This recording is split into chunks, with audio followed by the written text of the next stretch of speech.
नक्कीच चाललंय काय मला माहिती नाही अनुडीचं, पण दूध आणाय चालले असं वाटतं हे ना जुगुडे. होय अनुडा,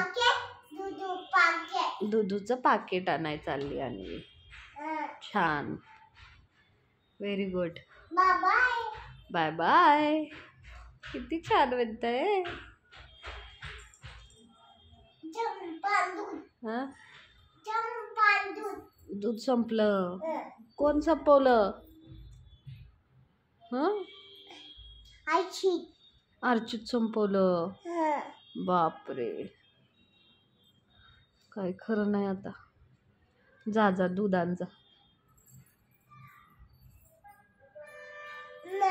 का? हा, दुधाचं पाकिट. दोन आण आणि मॅगी आण. चौकी. टाटा.